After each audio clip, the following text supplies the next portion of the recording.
ya. Fueron Dale. las técnicas de empezó a él usar las técnicas de estadística, ¿no? Ujú. Y ya eso que iba a decir. Ok. ¿Algo más? Ahora sí, Jessica. ¿Mande, profesor? ¿Querías agregar algo? No, pues es que es eso, ¿no? Su método se basa en la estadística, para medir, pues, la renta. Bueno, dijo que lo utilizaba para medir la renta nacional, las exportaciones y demás, y que pues esto representaba un aspecto pues importante en el comienzo de la economía. Ok. Sí, muchas gracias, Anetsi. Adelante. Yo había leído que las ideas debían expresarse por medio de cifras, pesos y medidas y que solo debían aceptarse los argumentos que tengan fundamentos visibles en la naturaleza. Exactamente. ¿Alguien más?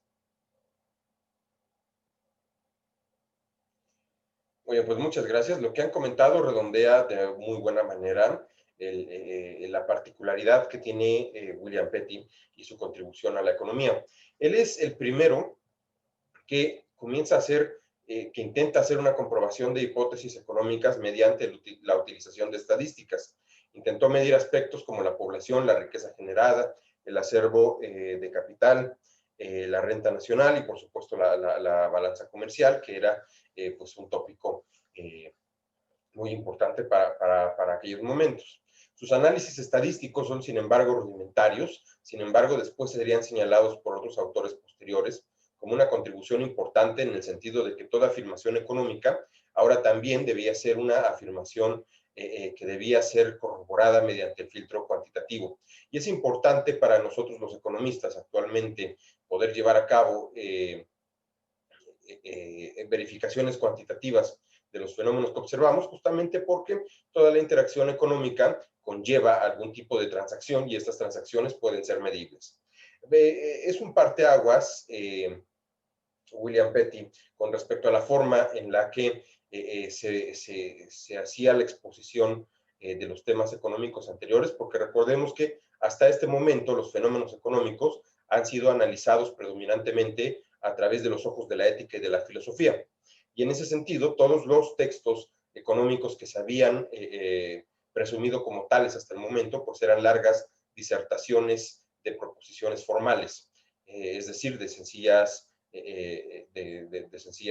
proposiciones lógicas, es decir, análisis de silogismos. Sin embargo, con esta nueva metodología, pues ya comienza a abrirse un camino nuevo en el sentido de que ahora las afirmaciones económicas se remiten a procesos que son cuantificables y en la medida que son cuantificables, se pueden encontrar relaciones que pueden ser repetibles y más allá de que sean observables, pueden ser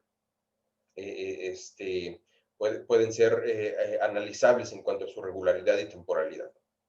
Muy bien. El siguiente autor del que nos comenta la lectura es Bernard Mandeville, otro inglés.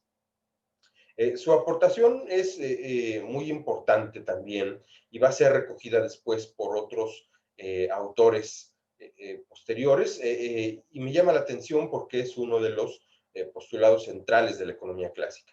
¿Qué nos dice Mandeville?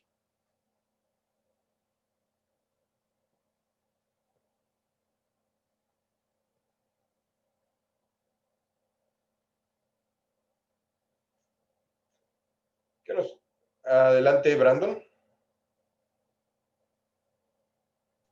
Bueno, me parece que... Cámara, por favor. Pero, perdón. Ajá. La cámara, sí. Gracias, Brandon. Me parece que usaba un lenguaje y reflexiones humorísticas en un poema, ¿no? Es que me acuerdo que era algo de los tratados de defensa de sus intereses, me parece. Sí. Y su obra era la fábula de las abejas.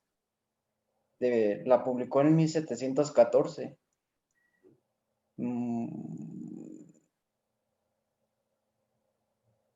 Y ya es todo lo que recuerdo de él. Ok, muchas gracias, Brandon. Anetsi, adelante. Bueno, yo leí que sostenía que el egoísmo era un vicio moral, pero que, bueno, podía como justificarse como un bien social si los actos eran debidamente canalizados por el gobierno, y que era un mercantilista puro en su insistencia de que el gobierno debía regular el comercio exterior para garantizar buenas exportaciones. Perdón. Muy bien, muchísimas gracias. ¿Alguien más quiere comentar algo?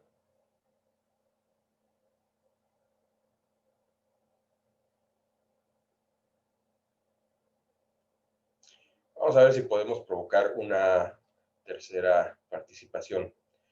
Paulina, si estás ahí, hazte presente y coméntanos qué más comenta la lectura acerca de Mandeville.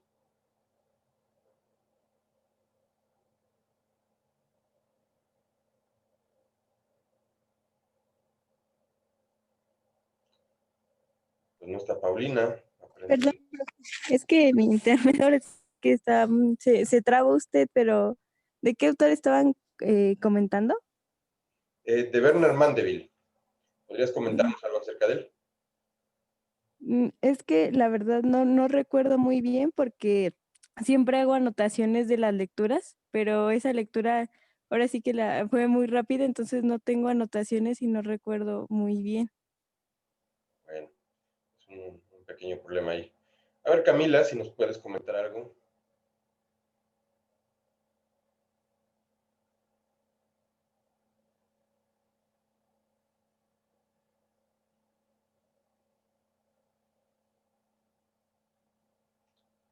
Pues parece ser que tampoco está Camila. Oigan, si les pregunto y no me contestan, les voy a quitar su asistencia, entonces aguas. Ah, bueno, Camila, ¿qué tal si nos compartes algo brevemente por el chat?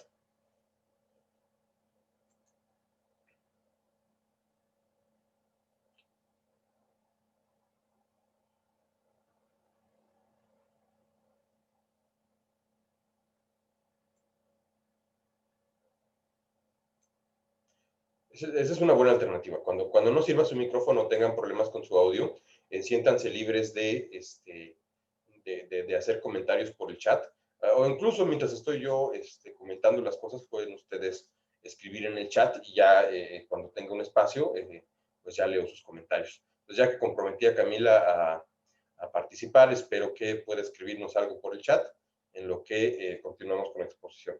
Bueno, pues sí, Bernard Mandeville, que publicó su principal obra en 1714, tiene un método de exposición poco ortodoxo, ciertamente. Utilizaba fábulas, utilizaba historias en ocasiones cómicas, como esta famosísima fábula de las abejas, para ejemplificar en su texto algunas cuestiones relativas a las exposiciones que le hacían. Pero bueno, no es su principal aportación, como comentó Anexi, su principal aportación reside en las consideraciones que hacía acerca de la importancia del egoísmo, al cual calificaba como un bien inmoral. Recordemos, a lo largo de la historia de la ética hasta este momento, pues el egoísmo se consideraba como algo deleznable en el sentido que producía conductas tales como la usura o tales como hacer prevalecer el interés propio por encima del interés común. Cuestiones que ya habían sido sancionadas severamente por Aristóteles en su momento, también por Santo Tomás de Aquino, habíamos comentado. Pero bueno, parte de la gran contribución de Bernard Mandeville es tratar de, más bien, apreciar una relación distinta con respecto al egoísmo, porque ahora, a pesar de ser un mal moral, se convierte en una posibilidad que permite el flujo de la actividad económica. Es decir, ahora el egoísmo, o más bien la persecución del interés propio de los individuos, se ve como un motor para llevar a cabo la actividad económica. Y esta consideración va a ser después retomada por Adam Smith unos 60 años más tarde, para poder explicar también el principal fundamento que da origen a la actividad económica. Es decir, los dos ya van perfilando ahí que la economía como actividad humana es el resultado de la necesidad de satisfacer intereses propios. Y esos intereses propios revisten por el momento un interés de lucro, pero también, como va después a analizar a profundidad Adam Smith y como después también va a abundar en ello Karl Marx, la fuente originaria de este interés propio, pues es la necesidad de satisfacer necesidades inmediatas o necesidades que permitan poder satisfacer digamos, carencias expresadas sensorialmente a través de la necesidad. También comenta, como también mencionaba Alexi, me parece, que Mandeville pone al Estado como el gran rector, el gran coordinador de la actividad económica y señala que todos los egoísmos van desbocados dentro de la acción social hasta que el Estado toma a la humanidad imperfecta y llena de vicios y canaliza su actuación a través de normas y reglamentos para poder facultar el bien social. Es decir, el Estado, a través de sus leyes, tiene que hacer que los intereses morales de las personas puedan alinearse a un interés superior, que es el interés social. Después tenemos a David Hume, otro notabilísimo pensador escocés, esta vez también del siglo XVIII, amigo personal de Adam Smith, que bueno, hace también aportaciones que siguen resonando en la teoría económica hasta nuestros días. ¿Qué nos comenta la lectura acerca de David Hume?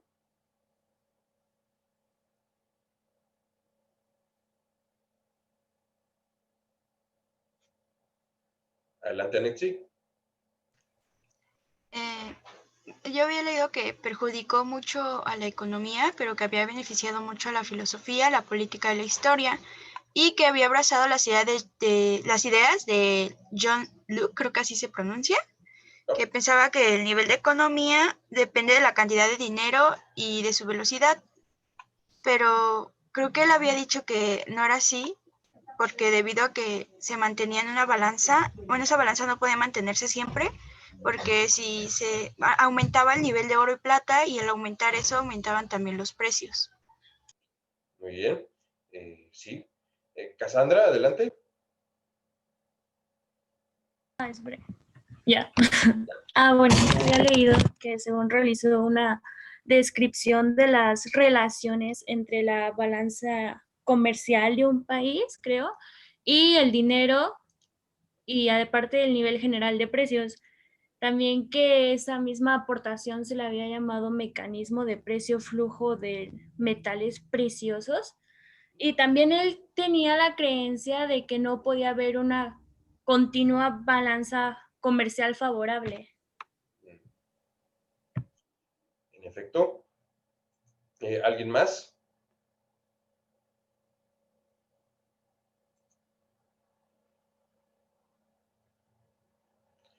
Brandon, adelante. Bueno, también había bueno, ya entendí que el mercantilismo de Hume estaba representado por sus ideas sobre las consecuencias de un aumento gradual de la oferta monetaria para el nivel de producción real y de empleo. Y Bien. es todo lo que recuerdo. Muchas gracias, Brandon, Cassandra, Netzi. Pues en efecto, la principal preocupación de Hume al principio nos aparece revelada como las implicaciones que tiene para la economía una balanza comercial superavitaria, es decir, favorable, es decir, aquella en la cual las exportaciones son mayores que las importaciones. David Hume analiza que los efectos que tiene esta situación se ven reflejados a través de la cantidad de oro y plata que está dentro del país y la cantidad de flujos monetarios que se llevan a cabo. Esto se conoce como teoría cuantitativa del dinero, ha sido formalizada en posteriores desarrollos y actualmente reviste el mismo significado. El último gran proponente o el último gran analista de esta teoría es Thomas Fisher, que es un economista pues ya más bien de finales del siglo XIX, principios del XX, pero bueno, retoma justamente de las ideas de Hume esta relación tan interesante que existe entre la masa de dinero circulante y el incremento de precios. Entonces, lo que David Hume anotaba era que justamente una balanza comercial favorable, la vamos a llamar también superavitaria, lo que provoca es una entrada de oro y plata a la economía nacional. Hasta aquí todo bien, todo concordante con los objetivos de política económica del mercantilismo. Lo que pasa es que después, si este dinero que ingresa al país no se mueve, es decir, no es gastado, genera incentivos para poder elevar los precios. Y el incremento de los precios hace que todo se encarezca. Si todo dentro de la economía nacional se encarece, resulta que las ventajas comparativas que existen dentro del país con respecto al resto del mundo disminuyen. Las ventajas comparativas son todos aquellos elementos que permiten que los bienes mercantilizables en el sector internacional sean más baratos en un país que en el resto de los países con los que éste tiene relaciones comerciales. Usualmente estas ventajas comparativas se ven reflejadas en adelantos tecnológicos o una mayor producción de determinado bien, lo que pues genera que sean más baratos que los de los otros países, y eso posibilita que los otros países prefieran comprarle al nuestro que comprar dentro de sus propios mercados. Pero si en nuestro propio mercado se elevan los precios, la tendencia se invierte, y más bien lo que ocurre es que ahora comprar nacional cuesta más caro que comprar en el exterior, y por lo tanto se prefiere acudir al extranjero para poder obtener mercancías. ¿Qué quiere decir esto? Que ahora el flujo de dinero sale del país hacia el exterior, generando pérdidas tanto en las reservas de oro y plata como en el poder político de la nación, y acaba favoreciendo a otro país. Y estos flujos pues van generándose en detrimento de la economía nacional. Por lo tanto, una de las principales aportaciones de David Hume justamente es reconocer que no se puede tener una balanza comercial superavitaria todo el tiempo, y que la acumulación de oro y plata no solamente genera inflación, sino que también genera pérdida de la competitividad internacional. Tal cual estas ideas después, como les comento, son retomadas por otros economistas, ya fundamentalmente de la corriente monetaria hacia finales del siglo XIX, para poder explicar los fenómenos que dan origen a la inflación. Y ellos, la versión más refinada de estas ideas de Hume, actualmente pues nos dice que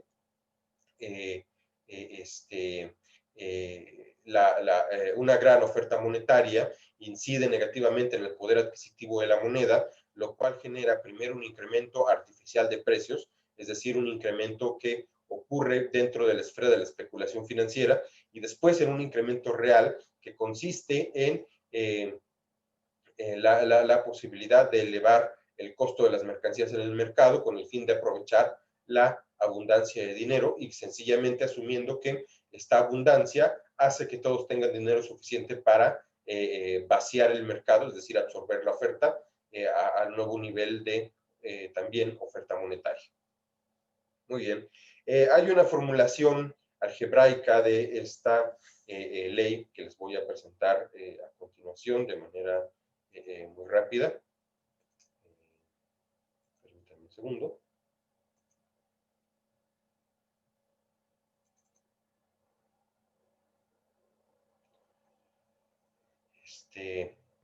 Y esta formulación básica.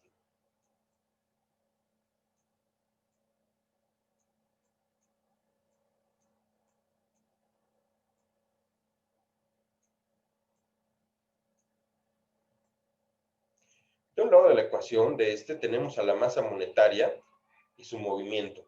M es la cantidad de dinero que existe en la economía, y V representa la velocidad con la que se mueve. La V es una representación proxy, es decir, una representación, por así decirlo, sustitutiva de la cantidad de transacciones que se realizan en la economía, es decir, de la cantidad de ventas y compras que ocurren. Y el otro lado de la ecuación, P es igual al sistema de precios, y Y es igual al producto agregado de la economía, es decir, la oferta o bien la riqueza generada. Entonces, el dinero condiciona sobre todo la cantidad de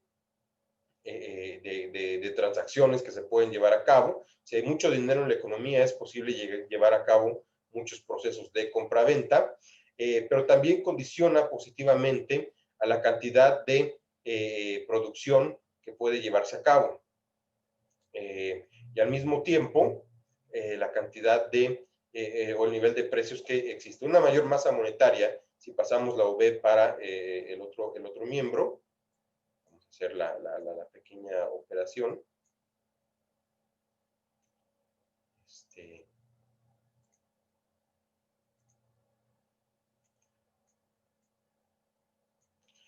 Pues aquí ya podemos ver más claramente la relación matemática que existe entre la cantidad de dinero y el resto de las variables de la economía. Más dinero genera un incremento de precios. Este dinero que no se mueve, porque digamos, esta V, que es la cantidad de transacciones, puede tender a ser mayor a cero, y si tiende a ser mayor a cero, quiere decir que tiene una relación inversa con la cantidad de dinero. En otras palabras, en la medida en que se acerca a 1 el valor de las transacciones, es decir, en la medida en que es mayor la cantidad de flujo de dinero de la economía, pues también mayor es la posibilidad de que se incrementen los precios y se incremente la producción. Pero si el valor de la V se va haciendo todavía más grande, entonces la cantidad de dinero resulta insuficiente para poder satisfacer las transacciones económicas que se llevan en la economía, y por lo tanto también existe una contracción de la actividad económica. Entonces, de esto sacamos en claro que una cantidad mayor de transacciones reduce la cantidad de masa monetaria, pero si la masa monetaria se expande más allá de la cantidad de transacciones económicas que puedan llevarse a cabo, o en otras palabras, que el nivel de transacciones se disminuya, entonces el dinero genera incremento de precios, asociado también a incremento de producción. Pero llega un momento en el que incluso la producción, los incrementos de la producción son insostenibles para la cantidad de dinero que existen, y entonces ocurre una gran cantidad de producto que, por así decirlo, se pudre en los almacenes, o que ya no es posible realizar en el mercado. Entonces recuerden, muy importante, la cantidad de dinero tiene una relación directa con el precio y la producción, pero una relación inversa con la cantidad de transacciones que puede llevarse a cabo dentro de la economía. ¿Alguna duda con esta explicación?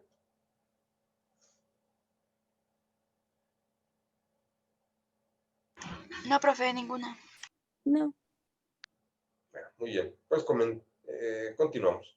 El último autor del que nos habla la lectura respecto a los mercantilistas es Richard Cantillon.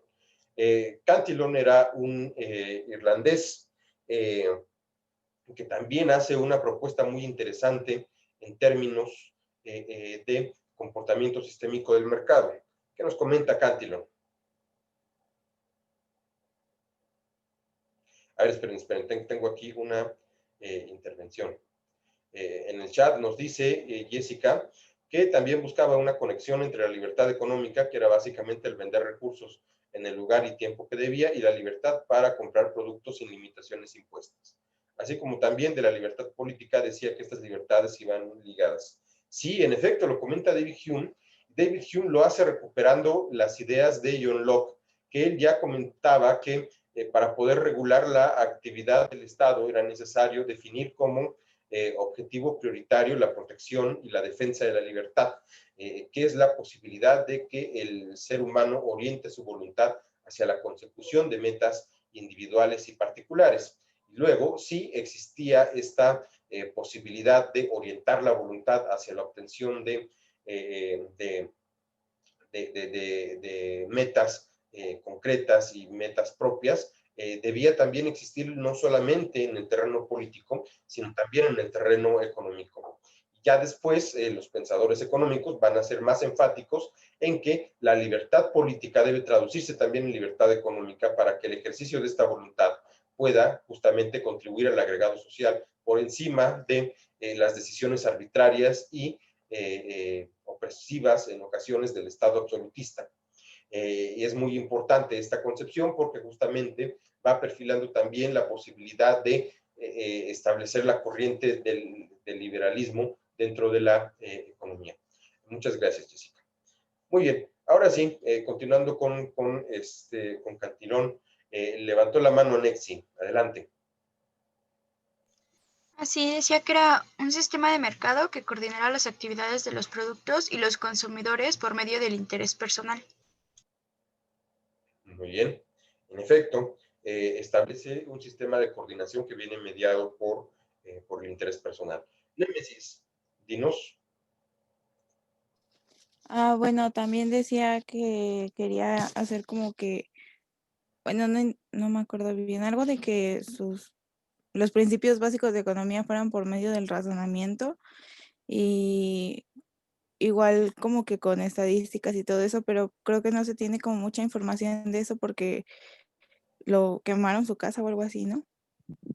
Sí, Cantillon fue víctima de un atentado en el cual perdió la vida. Y bueno, pues parte de su Se producción. está trabando, profe. Sí, comentaba que Cantillon había sido víctima de un atentado y se pierde su vida y se pierde también parte de su producción intelectual. Vamos a preguntarle a Carla Bedoya, que a ella no la conozco, no ubico si ha participado, pero bueno, le hago la invitación para que nos comente algo más de la lectura. Carla, si estás ahí, coméntanos. Sí, profe, aquí estoy. Adelante. Es que creo que mis compañeras ya cubrieron todo. Lo único que recuerdo es que observó como eh, que los precios podían variar, es lo que recuerdo. Que podían variar los precios relativos, me parece, y que afectaba a diversos sectores de la economía. Ok, pues sí. Perdón, olvidé prender mi cámara. Ok. Pues por ahí va. Muchas gracias, Carla. En efecto, pues habla también de la relación que existe entre los precios de mercado y los precios relativos. ¿Alguien podría ampliar esta exposición? ¿Qué más nos dice la lectura acerca de los precios de acuerdo con Cantillon?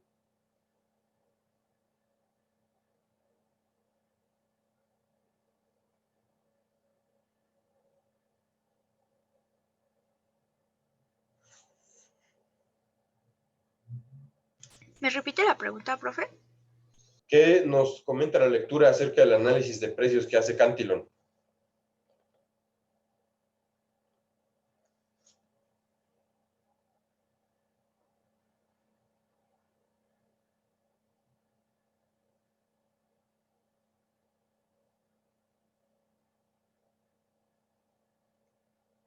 ¿Alguna idea?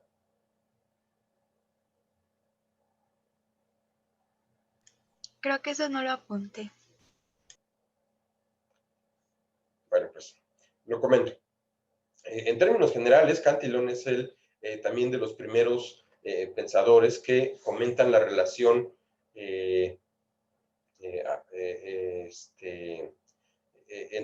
el mercado y sus participantes. Alejandra nos dice que es la relación de cuando cambian las demandas, más o menos. Por ahí va, pero hay que ser más específicos.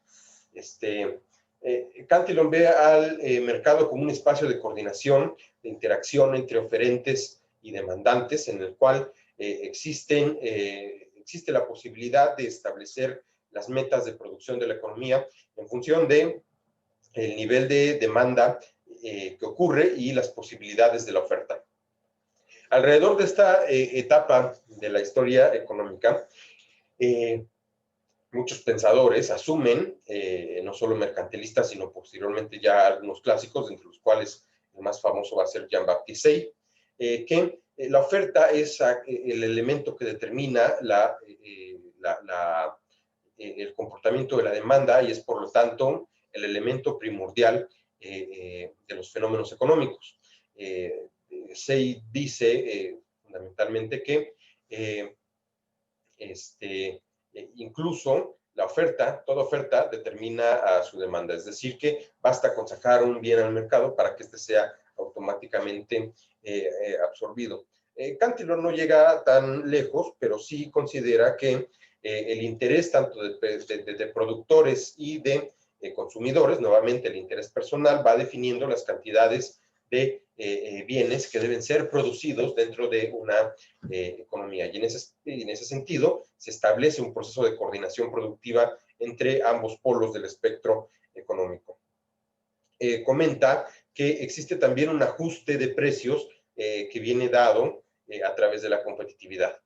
Y nos comenta Jessica, por ejemplo, que distingue entre los precios de mercado, que son determinados por factores a corto plazo, a lo que llama valor intrínseco, y los precios a largo plazo. En efecto, existen unos precios que son determinados por distintos elementos que son propios del proceso productivo. Llámese la competitividad, los costos, la tecnología y otros factores. Por competitividad nos referimos a la posibilidad de que un grupo amplio de empresas puedan moverse dentro del mercado, estableciendo un nivel de precios más o menos semejante, con un nivel de productividad también más o menos semejante, y que ninguno de ellos concentre una parte muy grande del mercado. Es decir, competitividad es lo contrario de monopolización. Los costos, que se refiere a el dinero gastado para poder constituir una mercancía, el pago de los factores, en otras palabras, es decir, el pago de maquinaria y de salarios, la tecnología, que es este elemento que permite hacer más eficiente el proceso productivo y por lo tanto reducir costos, y otros factores. Estos elementos de corto plazo configuran un nivel de precios que puede ser validado en el mercado, es decir, que al momento de llegar al mercado puede ser fácilmente pagados por todos aquellos que están interesados en adquirir los bienes que se están ofertando, pero como ya habíamos dicho, estos costos aparecen o estos precios asociados a los costos aparecen sencillamente como suficientes para hacer la reposición de dichos costos, es decir, no para generar una ganancia, de tal manera que ya en el mediano plazo aparece una nueva forma de precios, que son los precios relativos, que son los que corresponden a este ajuste de coordinación entre oferentes y demandantes. Surgen en realidad de la posibilidad de que el oferente propone al mercado un precio, y ya depende de los demandantes si aceptan ese precio o no. Si no lo aceptan, pues generan incentivos para que el productor reduzca su precio, y por el contrario, si lo acepta, pues tal vez generan incentivos para que el productor pueda incluso escalar el nivel de precios de sus mercancías.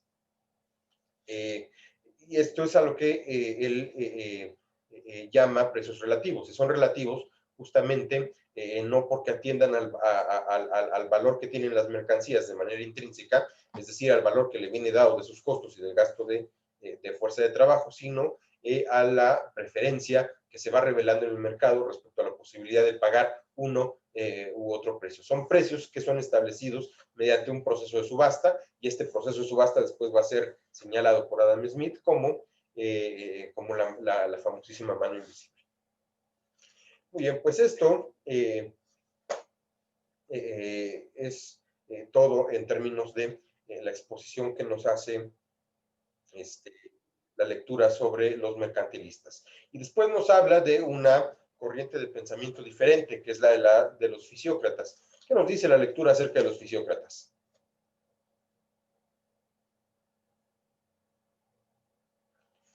Adelante, David. Víctor, perdón. Sí, ya me estaba espantando.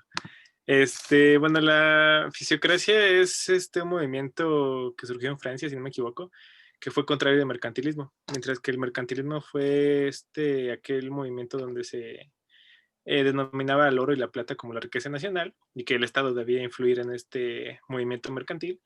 La fisiocracia hace contrario a esto, diciendo que debe haber un libre comercio, un libre movimiento, y esto fue como antecedente para que Smith pues, hiciera su teoría de todo esto. Y también dice que También creo que antecedente de la mano invisible de Smith es el hecho de que como que implica una fuerza invisible, como la mano invisible, que hace que haya un movimiento propio en el mercado de cómo hay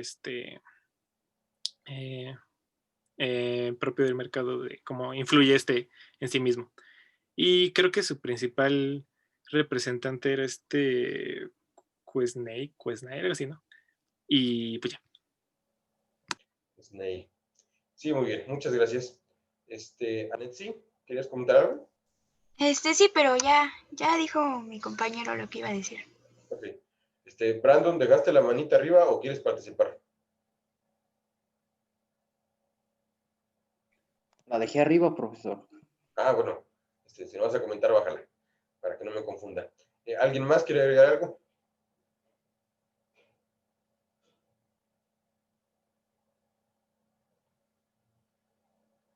Lidia, por ejemplo, que no te conocemos.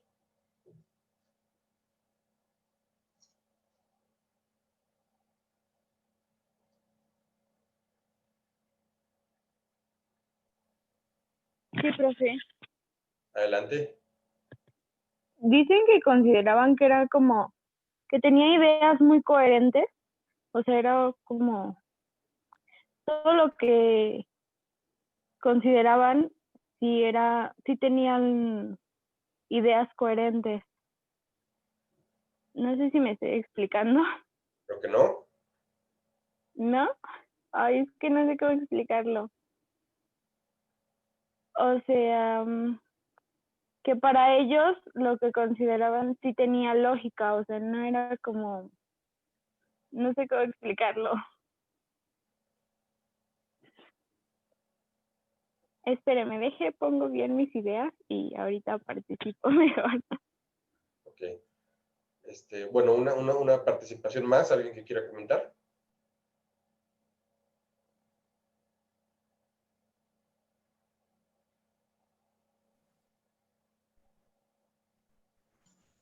¿Puedo comentar algo, profesor?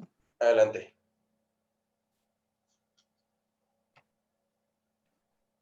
Bueno, yo lo que me parece que mi compañera trataba de decir era algo relacionado a la interdependencia de una economía, ¿no?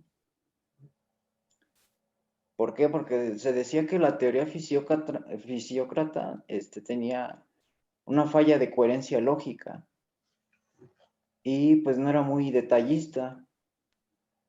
Aunque los fisiócratas observaron la necesidad de construir modelos teóricos aislando las variables económicas, clave para estudiarlas y analizarlas. Con esto lograron significativos avances en la comprensión de la interdependencia de los distintos sectores de la economía, tanto en el análisis macroeconómico como en el análisis microeconómico. Muy bien, justamente. Para ir redondeando la idea, esta falla lógica de la que habla Sney se refiere a que pues, apreciaban los fisiócratas que los mercantilistas pues más bien hacían como un análisis muy por encima de los fenómenos económicos, porque solamente hablaban de las interacciones que ocurrían en los mercados mediadas a través del dinero. Pero, pues recordemos, los mercantilistas solamente consideraban que la cantidad de oro y plata existente en la economía mundial pues era un factor dado. No se preocuparon por explicar de dónde venía esta riqueza, que es la principal aportación de los fisiócratas. Bueno, esta escuela de pensamiento surge en Francia, se busca contraponer a la escuela de pensamiento mercantilista y justamente el punto o más bien el contrapunto que pretende establecer estriba en explicar dónde es que se genera la riqueza que después muy alegremente por los mercantilistas es intercambiada en el mercado internacional. Para poder descubrir esta riqueza, los teóricos fisiócratas aluden a que los fenómenos económicos, al igual que la mayoría de los fenómenos que ocurren en la naturaleza, ocurren justamente con base en leyes naturales, es decir, en fenómenos regulares que existen independientemente de que el ser humano sea capaz de apreciarlos o no, y que son susceptibles de ser descubiertos a través de un método analítico por parte de los estudiosos de dichos fenómenos. Aquí este argumento permite, dilucidar que es necesario poder sistematizar una forma de adquirir ese conocimiento, pero también que todos los fenómenos económicos corresponden a leyes imperturbables que no pueden ser manipuladas por la simple acción del hombre. Aunque la voluntad humana, pues sí, a través de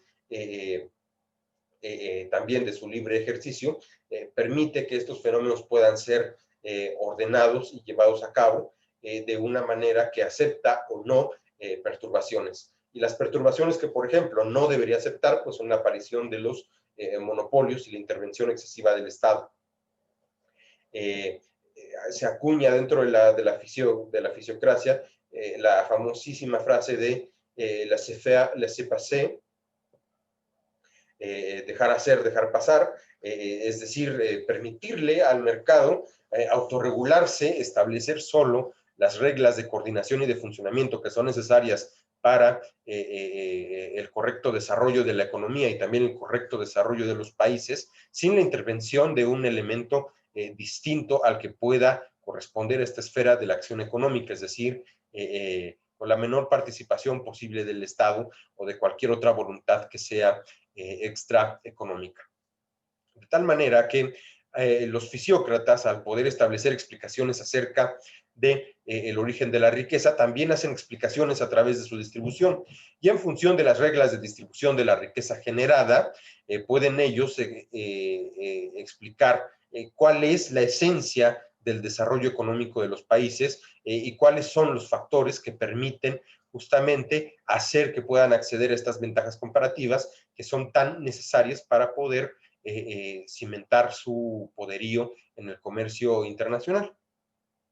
De tal manera que los fisiócratas hacen una contribución en establecer la relación entre los distintos sectores de la economía, y ellos dicen hay un sector productivo que genera riqueza y otros sectores llamados estériles que solamente la distribuyen o que solamente la consumen, pero eventualmente todo es parte de un flujo, de un gran flujo que es como el de la sangre dentro del cuerpo humano, dentro del cual la riqueza se va distribuyendo a lo largo de los distintos miembros del aparato económico y social, y un acervo concreto de riqueza puede, en la medida en que se mantiene un movimiento, acrecentarse o sencillamente distribuirse en partes,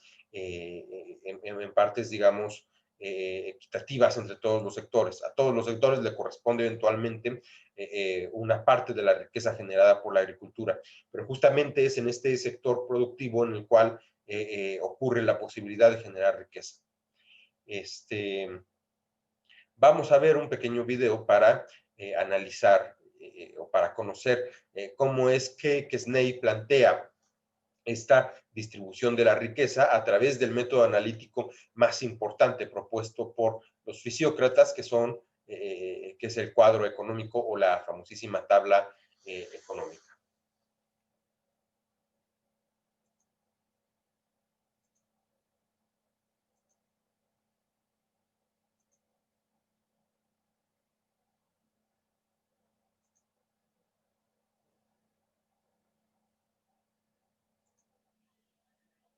Uno de los principales aportes de los fisiócratas al pensamiento económico es el considerar a la economía como un todo, como un sistema.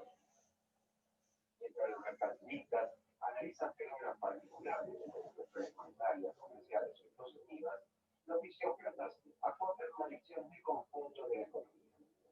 El cuadro económico muestra de forma gráfica los intercambios que se realizan entre las distintas clases sociales. Estos intercambios tienen en la versión original la forma de un zigzag, por eso también se lo ha conocido por este nombre.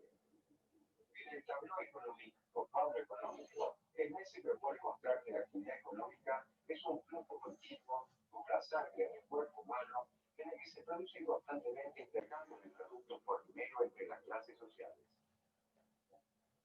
Según el cuadro económico, la clase propietaria representada por el terrateniente recibe un dinero del agricultor en concepto de alquiler de sus tierras, la renta, y no hace más que gastarlo completamente. De acuerdo a la teoría de los fisiócratas, la clase estéril de la artesana gasta todo su ingreso en su subsistencia en transformar los productos que recibe del campo, del agricultor, sin agregarle valor en el proceso. El agricultor, representante de la clase productiva, aun después de sus gastos y los costos para su próxima cosecha, genera un excedente, una renta, que se la debe al terrateniente por utilizar sus tierras para cultivar, ya que él no tiene tierra. Por eso los fisiócratas sostienen que la actividad agrícola es la única que genera riqueza. En un año, por ejemplo, el agricultor produce trigo por 500 pesos. Estos 500 pesos debe utilizar 200 para pagarlo por 9 de sus peones, las semillas que necesita para volver a plantar el ciclo que viene y su ganancia. Es decir, el agricultor, la clase productiva, gasta 200 pesos en sí mismo. De los 300 pesos que le quedan, el agricultor gasta 100 pesos en la clase de bienes y servicios, zapatos, galletas o pan. Son bienes manufacturados que se elaboran a partir de la riqueza de la tierra, pero que el sector agrícola no produce.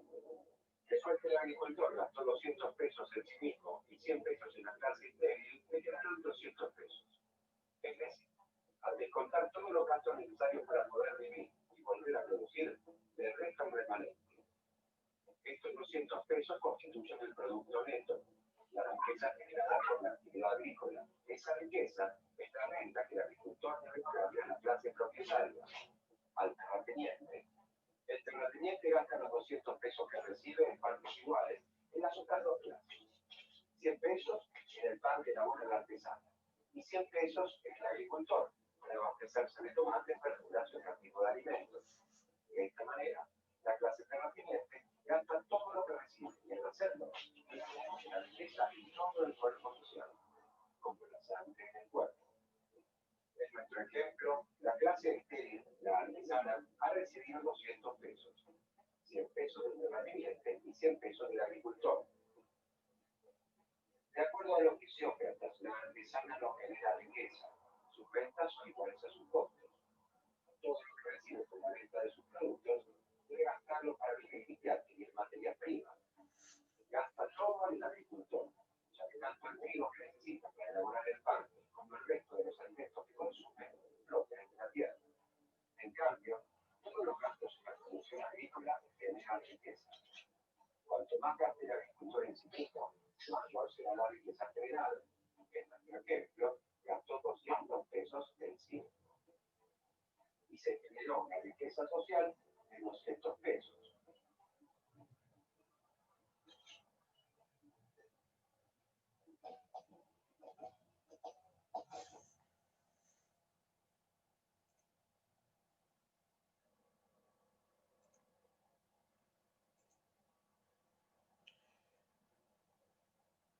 ¿Alguna duda con el proceso que acaba de describir el video?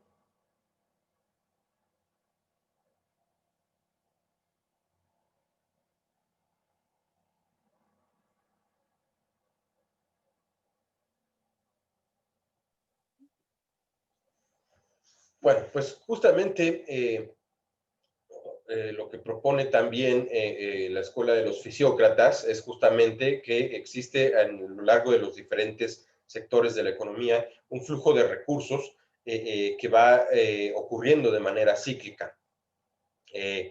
Naturalmente, después también la economía recoge esta idea y la remite a que existe dentro de la distribución y generación de riqueza un flujo circular que va desde los sectores productivos hacia los sectores consumidores, analizados ya mediante familias, no mediante clases estériles, que después se traduce en gasto que va impulsando la necesidad de producir, también va generando ganancias para poder invertir, ampliar la producción. Es decir, la gran aportación de la escuela fisiócrata, pues justamente es en realidad dar idea de esta posibilidad de que los recursos generados en los sectores productivos de la economía fluyan en los demás sectores, sean productivos o no. Y cuando hablamos de no productivos, estamos hablando por lo general ya de sectores consumidores, y en la medida en que estos sectores consumidores gastan, pues también generan ganancias para quien produce, y estas ganancias pueden ser utilizadas para expandir el proceso productivo. En realidad, la noción de que solamente es la clase agrícola la que produce, pues es una visión que eventualmente va a ser refutada, modificada por los economistas que son posteriores a Adam Smith. Y bueno, pues también para acabar concluyendo que los sectores manufactureros, los sectores artesanales, pues también generan valor, es decir, esta cuestión de que los artesanos todo lo que gastan es gasto de reposición, pues también es falso, también ellos generan ganancia. Y David Ricardo también va a decir que justamente años más tarde, la cantidad de dinero que se genera como renta o que se genera como beneficio o que se genera como ganancia tiende a disminuir si las tierras son improductivas o la cantidad de, o más bien, perdón, producen en una menor calidad. De tal manera que no es posible solamente dejarle al sector agrícola la esperanza de poder sostener todo el sistema económico por sí solo. Y pues bueno, ahí acabamos a los preclásicos. Vamos a comentar ahora los desarrollos de la escuela clásica, comenzando con Adam Smith, que es el primer economista, por así llamarlo, o el primer filósofo que se dedica a hacer un estudio concreto, ahora sí, de la forma en la que el mercado hace asignación de valor y la forma en la que se determinan los precios dentro del sistema económico. Habíamos comentado que Galbraith, en la lectura pasada acerca de los economistas arcaicos, perdón, de los pensadores arcaicos, que no economistas, porque economistas son a partir de la escuela clásica, decía que lo que justamente hacía falta en todo este pensamiento, hasta los mercantilistas y los fisiócratas, era la aparición de una teoría de mercado, es decir, una explicación acerca de cómo el mercado distribuye los recursos escasos y cómo, y una explicación acerca de cómo se forman los precios. Bueno, pues a partir de Adam Smith, la hay. Antes de pasar a Adam Smith, ¿alguna pregunta acerca de los fisiócratas y de los mercantilistas?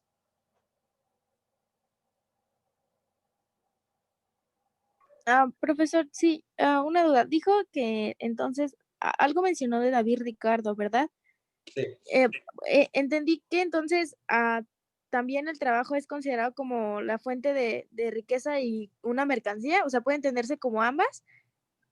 Sí, sí puede entenderse como ambas. Eso más bien, sí, creo recordar que sí lo explica Ricardo, pero lo explica con más profundidad Marx. El mercado en términos de mercancía se refiere a la posibilidad de que el propio trabajador pueda acudir y presentarse ante el resto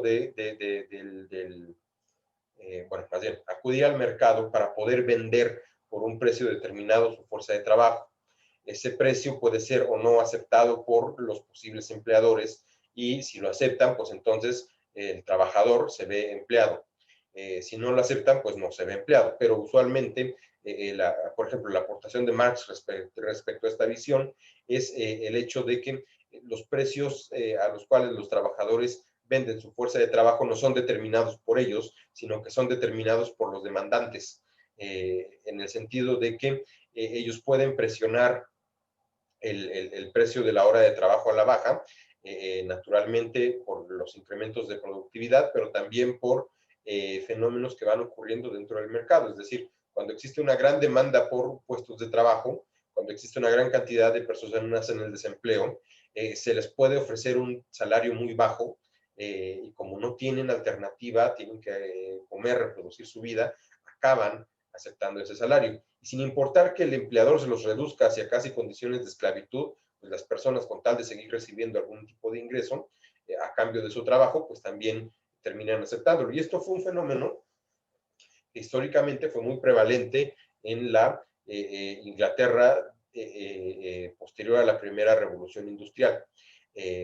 Sobre todo por ahí de los años, desde la década de los 1830, y después volvió a tener otro gran impulso a finales del siglo XIX, en la era victoriana, con la llegada de la segunda revolución industrial. Las condiciones de trabajo en Reino Unido eran masivamente precarias. La gente trabajaba 16 horas y comenzaban a trabajar desde los 5 o 6 años. Se morían en las fábricas por las condiciones de insalubridad, de trabajo extenuante, se les pagaba por un salario raquítico que no les alcanzaba para sostener ni al trabajador y mucho menos a su familia. Pues bueno, las familias británicas de aquellos tiempos pues eran también familias muy extensas. Todos tenían que trabajar, todos tenían que contribuir de alguna forma porque si no se enfrentaban al empobrecimiento. Y pues naturalmente Marx vivió durante la etapa de apogeo de estas condiciones, digamos, a David Ricardo y a Thomas Malthus le tocó verlas nacer, pero Marx fue el que vivió en el apogeo de estas condiciones y fue justamente el escenario en el cual pues él pudo llevar a cabo sus observaciones acerca de la relación entre capital y trabajo. Pero sí, es correcto poder decir que el trabajo también puede ser considerado una mercancía. Víctor, ¿quieres comentar algo? Bueno, yo tengo una duda acerca de los fisiócratas. En cuanto al sector estéril, ¿cómo se podría definir? Porque tengo entendido que ese sector es como aquel que consume, pero que en cierta forma no aporta tanto bueno, en cierta manera a la economía. Entonces yo tengo como que esa duda de cómo podría ser o la definición en sí.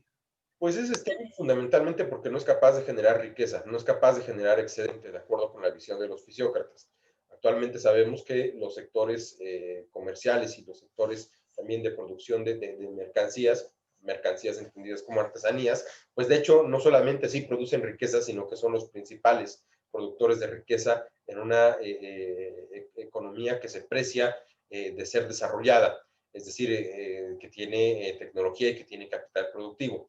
Más bien, los sectores agrícolas pues, han quedado rezagados a medida que la tecnologización industrial o que el grado de complejidad industrial de las economías va creciendo. Pero cuando hablan los fisiócratas de esterilidad, se refieren a justamente la imposibilidad que existe en un sector para poder generar ganancias. No las genera porque su actividad productiva es esencialmente consumidora. Lo dice, por ejemplo, en el caso de las artesanas, todos sus gastos son costos de reposición de la creación de sus artesanías. Y sobre los terratenientes, pues habla de que ellos no hacen más que consumir. Solamente son propietarios de las tierras que son trabajadas por los agricultores, pero pues bueno, ellos son los que se quedan con parte de los beneficios, si no es que todos los que genera el agricultor, y eso les permite eventualmente pues seguir expandiendo las tierras. Aunque fundamentalmente es el agricultor el que decide cómo utilizar el dinero que le queda para poder expandir la producción, es decir, en gastar, como dice el video, en más peones y en más semillas. Pero bueno, para contestar en términos sencillos la pregunta, la esterilidad se refiere a la incapacidad de generar riqueza y se entiende que todo aquello que no genera riqueza es sencillamente una actividad consumidora. Ok, profe, muchas gracias. De nada. Profesor, espere una cosa. Entonces, ¿este sector del estéril se referiría como a la industria? Sí, justamente. ¿Por qué?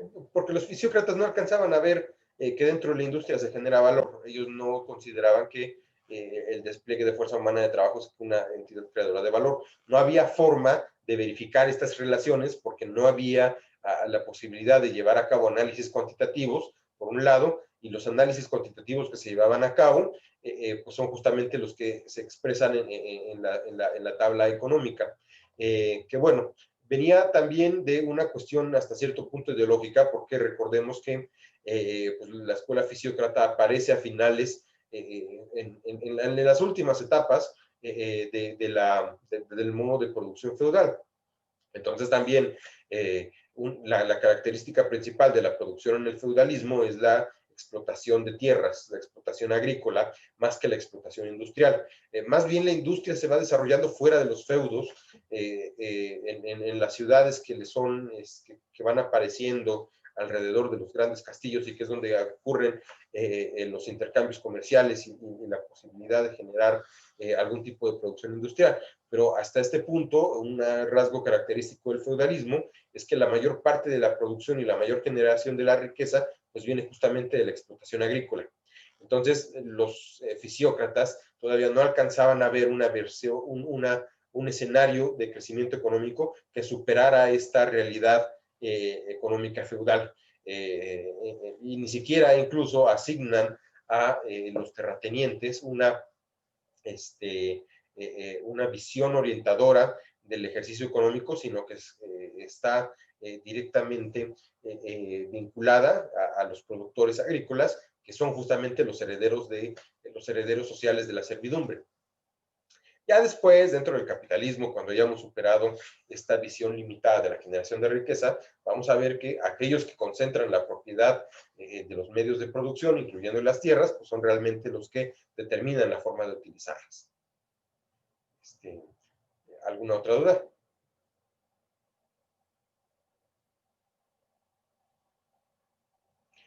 Bueno, vamos a ver 2 videos más y los vamos a comentar en los minutos que nos queden después de mirarlos. Más o menos entre los dos duran como unos 24 minutos. Y bueno, lo que se nos queda en el tintero lo dejamos para la próxima clase. El primer video es sobre Adam Smith. Y el segundo video es acerca de la revolución industrial. ¿Por qué analizar los dos juntos? Bueno, porque Adam Smith nace justamente, o más bien alcanza su apogeo intelectual justamente cuando va apareciendo la revolución industrial. No le toca a él ver su desarrollo completo, sino que le toca a posteriores teóricos como Thomas Malthus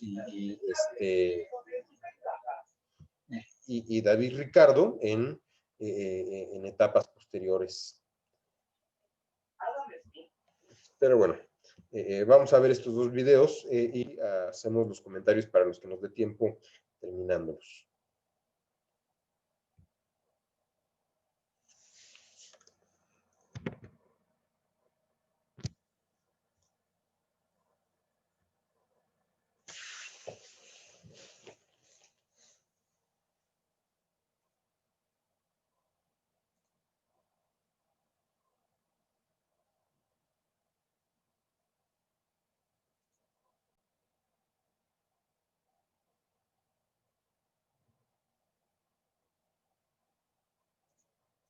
Es sin duda uno de los filósofos más conocidos.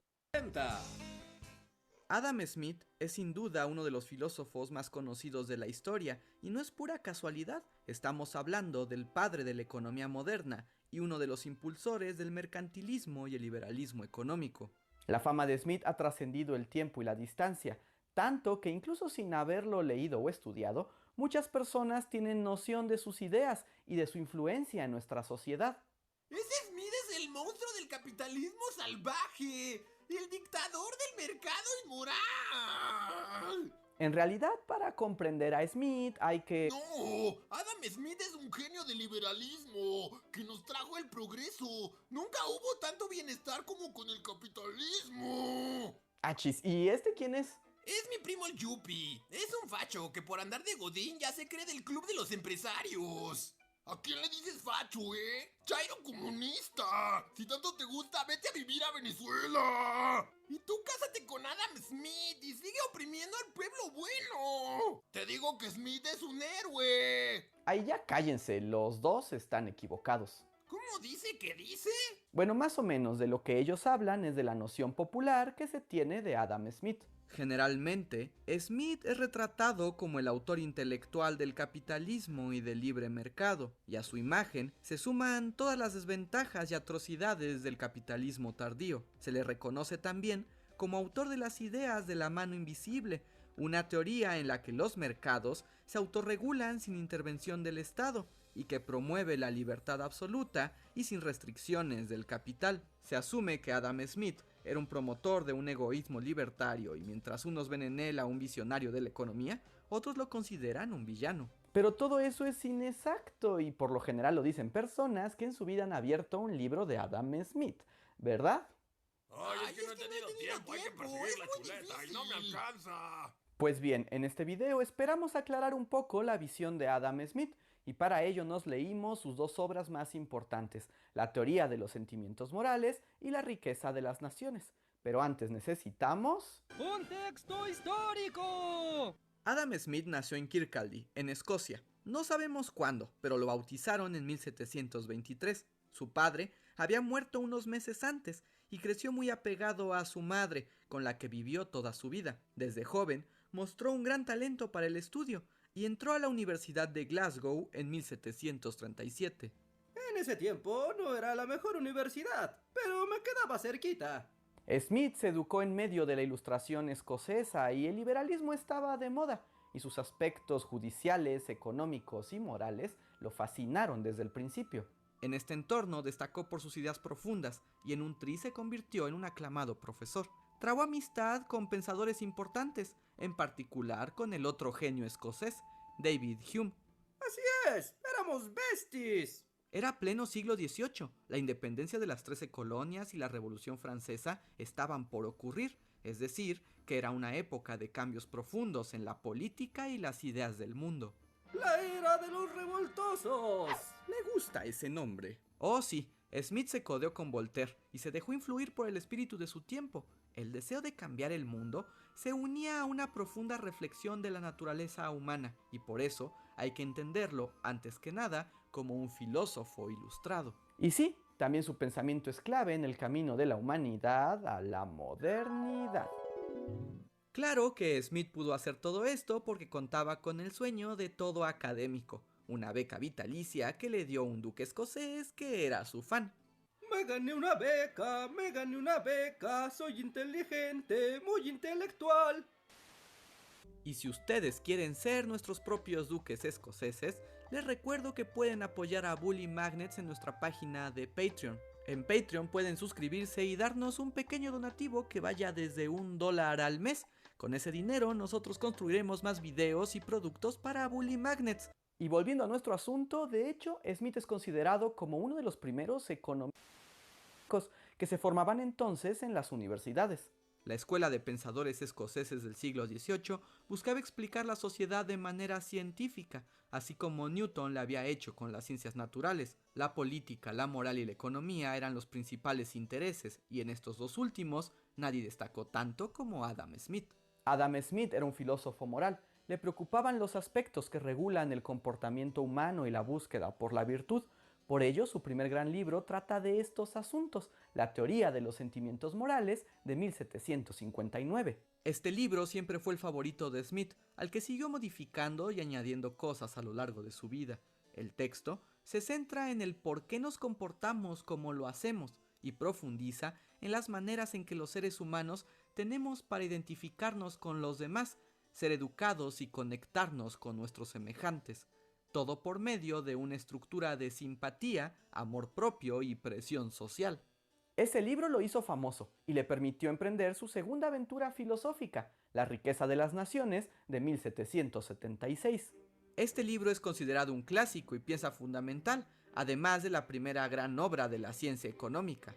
En ella, Smith se pregunta qué es la riqueza y en qué consiste el desarrollo económico. Su reflexión revela la relación entre la riqueza y el trabajo, así como la importancia de la especialización laboral y las bondades de una economía de mercado.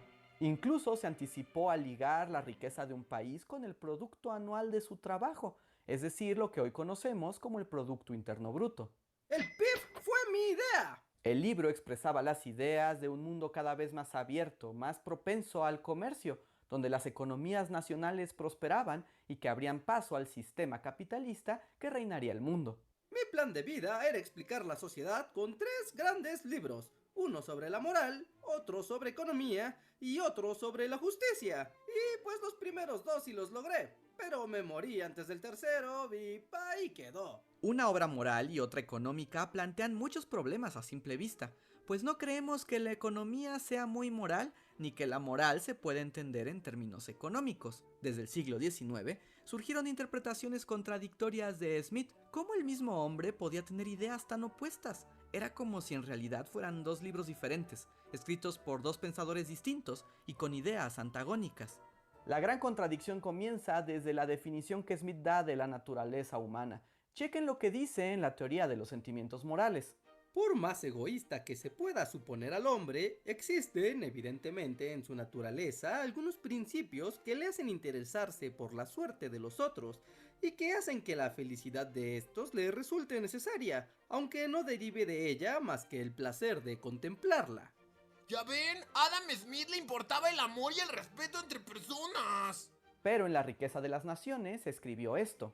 No es la benevolencia del carnicero, del cervecero o del panadero lo que nos procura el alimento, sino la consideración de su propio interés. No invocamos sus sentimientos humanitarios, sino su egoísmo, ni le hablamos de nuestras necesidades, sino de sus ventajas. ¡Se los dije! ¡Puro interés y maldad capitalista! En uno, Smith reconoce la benevolencia y la bondad del ser humano, pero en el otro la niega y dice que la naturaleza de las personas es moverse por puro interés. Es como si Smith tuviera dos caras. ¿Cómo podemos explicar esto? ¡Qué embrollo más embrollado! Lo cierto es que las dos versiones de Smith son la misma, incluso se complementan, pero hay que poner atención en el fondo de las obras.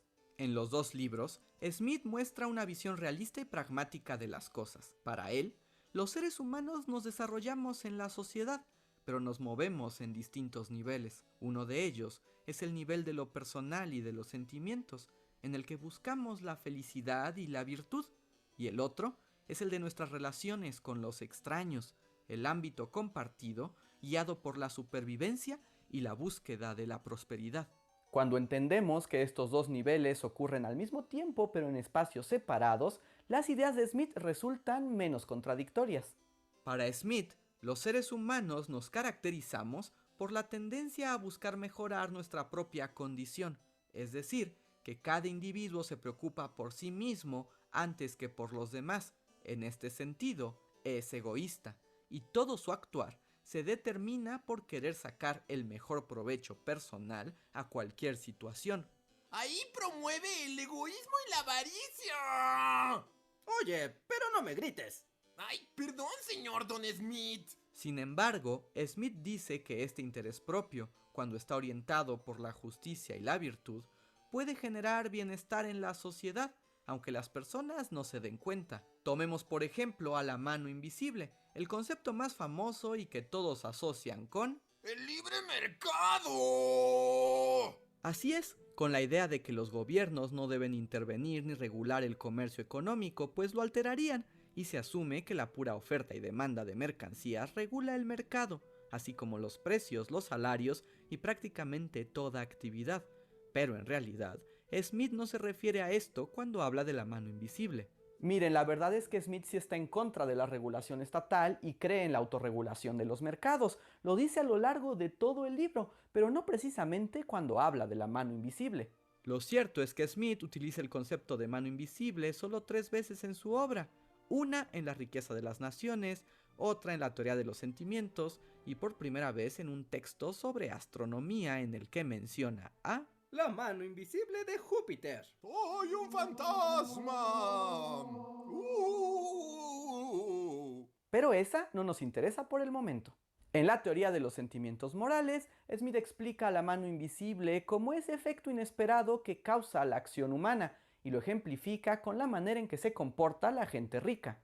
¡Su tema favorito! ¡Capitalistas de porquería! No exactamente, y aquí un dato que tal vez desconozcan, pero Adam Smith despreciaba a los ricos más que a nadie.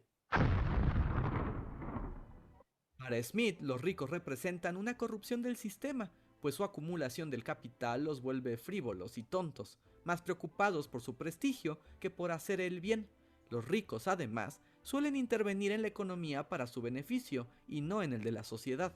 Sin embargo, Smith explica que los excesos y extravagancia de los ricos generan un bien en la sociedad, porque para conseguir sus lujos y dar forma a sus deseos, emplean a mucha gente en necesidad y activan la economía, así que sin saberlo están haciendo un bien a la humanidad. Es una mano invisible que opera en el mundo, y nuestros actos egoístas se transforman en algo bueno sin darnos cuenta. ¡Invisible! Y en La riqueza de las naciones refuerza esta visión económica. En el libro 4, Smith explica que los individuos suelen invertir en economías locales por ser más seguras y darles más beneficios, que al hacerlo solo piensan en su propio beneficio, pero que sin saberlo impulsan la economía local y benefician a los otros, a sus vecinos. ¡Invisible! Entonces, para Smith, el ser humano es bueno por naturaleza, e incluso cuando actúa por interés propio, termina haciendo el bien a sus semejantes. A Thomas Hobbes no le gusta esto. Manita abajo. Y eso es primordial para entender a Smith. Según él, lo más importante es la libertad del ser humano, nuestra libertad para perseguir nuestro propio interés. Pero esas decisiones no están aisladas y las pasiones se regulan y controlan para no hacer daño a nuestros semejantes. En los sentimientos morales, Smith propone la idea de que dentro de nosotros existe un espectador imparcial, es decir, una conciencia que nos da una perspectiva de lo que sienten y piensan nuestros semejantes antes de tomar una decisión y que nos ayuda siempre a hacer lo correcto. Algo así como un Pepe Grillo capitalista. Ay, ¿qué es esto? Muy bien, Andrés. ¡Qué buena explicación! Ahora deja todo y ve a invertir tus ahorros en acciones de una multinacional. ¡Oh! En La riqueza de las naciones, Smith hace una defensa a la libertad y la expansión económica. Cree en las bondades del mercado y la autorregulación, y esto suena como algo bueno, porque para él, la economía es también moral, y piensa que nuestro deseo por la virtud es mayor a nuestra avaricia, y por eso, el mercado nos llevará a un lugar mejor. Para que el capitalismo funcione, los individuos que lo practican deben ser morales. ¡Ah, qué buen chiste! Oiga, hablo en serio. Sí, y yo estoy de acuerdo. Sí. Muchachos, tienen que escuchar esto. Todavía en nuestros días, el liberalismo de Adam Smith resuena en nuestro sistema económico, que hay que decirlo, enfrenta a retos y problemas muy diferentes a los de tiempos de Adam Smith. Sin embargo, las dos caras del filósofo se entienden mejor cuando tomamos en cuenta su visión completa en el aspecto moral y el económico. Al final, la visión de Smith contempla una sociedad de personas que, bueno, sí, solo están interesadas en sí mismas, pero con valores morales. No pude haberlo dicho mejor. En realidad es una cita directa de tu libro, Adam Smith. ¡Ay, ya cásense! Bueno, espero que esto les haya ayudado a aclarar sus diferencias y comprender mejor las ideas de Adam Smith. Sí, me queda más claro que el capitalismo es lo máximo. ¡Estás tonto! ¡El capitalismo es la muerte! ¡El liberalismo no existe! ¡Que muera el capitalismo! ¡El neoliberalismo no existe! ¡Esclavo del sistema! ¡Estás enajenado, hermano! ¡Libérate! ¡Venezuela! Bueno, para esos dos no hay remedio, pero espero que ustedes hayan disfrutado del video. ¿Qué les pareció? ¿Les gustan las ideas de Adam Smith? ¿Les gustaría que hiciéramos videos específicos con las ideas principales de sus libros? Pónganlo en los comentarios, así como sus sugerencias para temas de los próximos videos. Y si les gusta... Bully Magnets presenta... Saludos y bienvenidos a Bully Magnets. Yo soy su amigo Reinhardt y esta vez les platicaré sobre la revolución industrial. Más precisamente sobre la primera revolución industrial, que es uno de los momentos más importantes de la historia moderna. Bien, se le conoce como revolución industrial al momento en que inició una radical transformación en la sociedad, la economía y la riqueza gracias a la forma de producir alimentos y prendas de vestir causadas por la invención de las primeras máquinas, que hacían más eficiente el trabajo de las personas.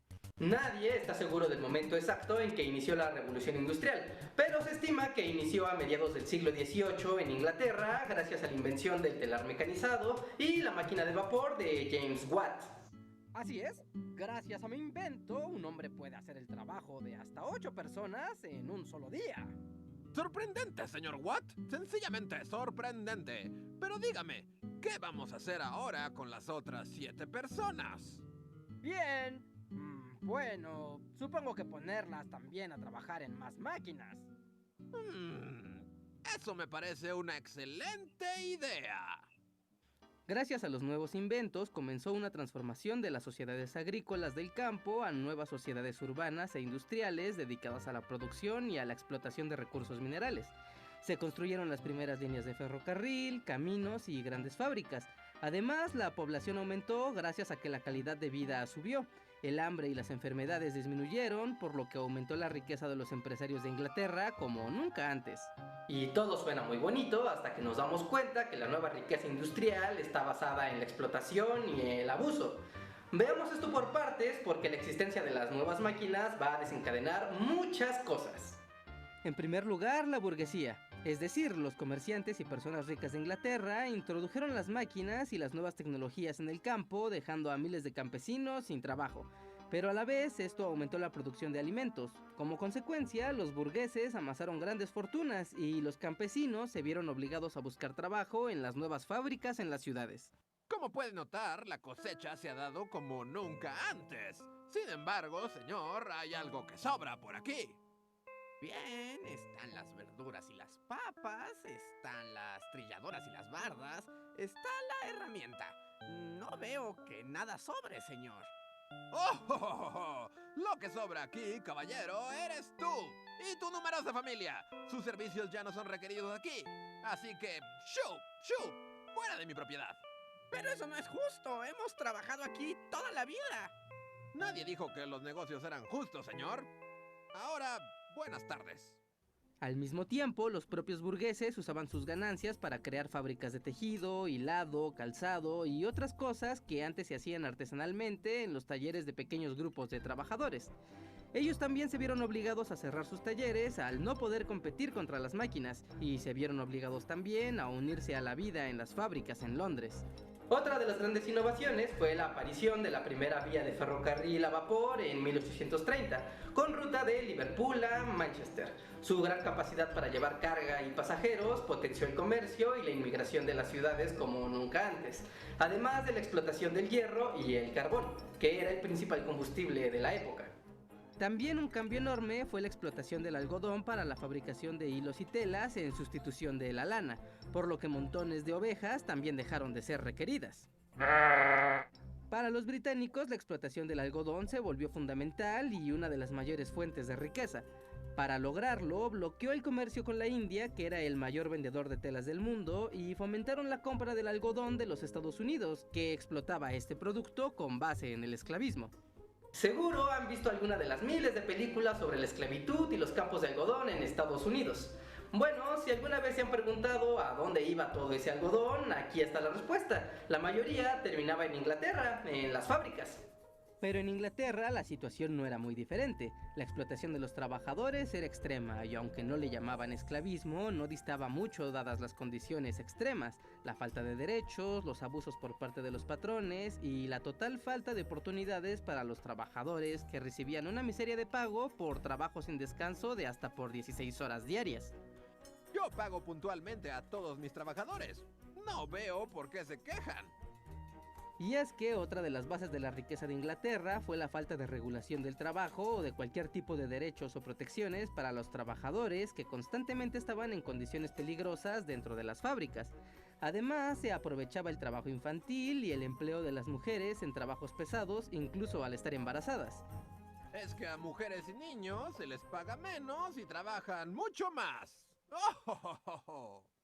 Para inicios de los años 1800, las máquinas que los británicos cuidaban con tanto recelo comenzaron a salir al resto de Europa, siendo Francia, Alemania, Holanda y Bélgica los primeros en conseguirlas.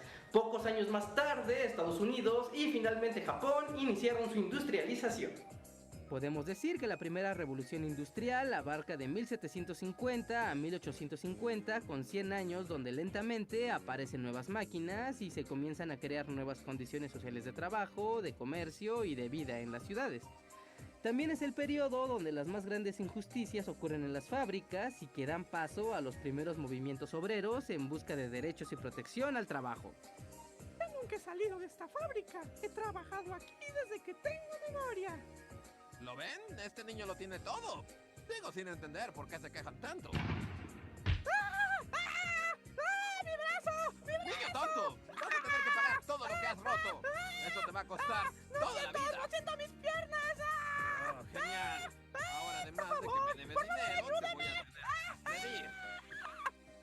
Y eso es poca cosa. En esa época, a los empleados de las fábricas se les trataba peor que a esclavos. Así que repasemos. En general, toda la primera revolución industrial se trató de la transformación del mundo artesanal al mundo de las primeras máquinas y fábricas gracias a la máquina de vapor y al telar mecanizado. También es el inicio de la explotación de combustibles poco eficientes como el carbón, ya que en esta etapa el gas, el petróleo y la electricidad no son muy utilizados. También es el inicio de la vida de grandes poblaciones en las ciudades, la explotación en las fábricas, pero también del aumento de la población gracias a la abundancia de alimentos en el campo y los avances sanitarios por las carreteras, caminos y ductos de agua que permitió la industrialización. Con todo esto inició una carrera tecnológica mundial en los países que tuvieron condiciones para adquirir máquinas y establecer su riqueza y poder sobre otras regiones en todo el mundo. Todo esto va a tener aún más consecuencias y más inventos, pero eso es parte de la segunda revolución industrial de la cual les hablaré muy pronto. Yo soy su amigo Reinhardt y les dejo una pregunta. ¿Creen ustedes que el mundo comenzó a ser un mejor lugar gracias a la revolución industrial? Dejen sus respuestas en los comentarios, denle like a este video si aprendieron algo nuevo, compartan el conocimiento con sus amigos, suscríbanse a este canal y ahora sí, nos vemos hasta la próxima. Bye.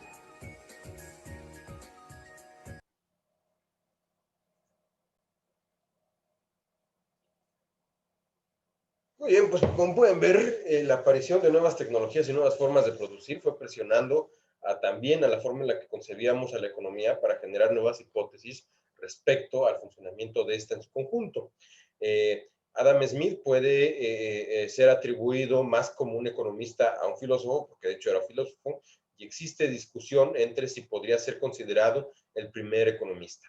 Formalmente hay quienes señalan que no, que los primeros economistas fueron aquellos teóricos que comenzaron a abrevar en las ideas de Smith para hacer propuestas que profundizaban aquellos postulados que él había establecido en la riqueza de las naciones, concretamente aquellos que tienen que ver con la teoría del valor trabajo y con la determinación de los precios y con la generación de riqueza. Entonces, a partir de aquí, a partir de que la revolución industrial se va consolidando justamente en este siglo, entre 1750 y 1850, el pensamiento económico va convirtiéndose en cada vez más específico y va distanciándose tanto en método como en propósitos de la ética que había privado hasta entonces. Abrevando también de las ideas, naturalmente, del mercantilismo y la fisiocracia. Pero bueno, también el hecho de que se desarrollara a la par que la revolución industrial nos habla del hecho de que la fisiocracia fue perdiendo pertinencia analítica debido a que justamente la revolución industrial propicia la consolidación de una nueva clase social, la burguesía, la de los medios, la propietaria de los medios de producción, sobre todo en el sector industrial, y por otro lado, la misma aparición de las industrias que en la medida en que son productoras con altos niveles de tecnología, generan valor más rápido y en mayor cantidad que los sectores agrícolas. ¿Algún comentario o duda antes de cerrar la sesión? No. No, profe. Bueno, pues la siguiente clase acabamos de hacer algunas precisiones sobre la teoría del valor que propone Adam Smith y nos seguimos hacia las dos grandes revoluciones de pensamiento del siglo XIX que son marginalismo y socialismo. Nos vemos el jueves. Gracias, hasta luego. Hasta luego, profesor. Hasta luego, profe.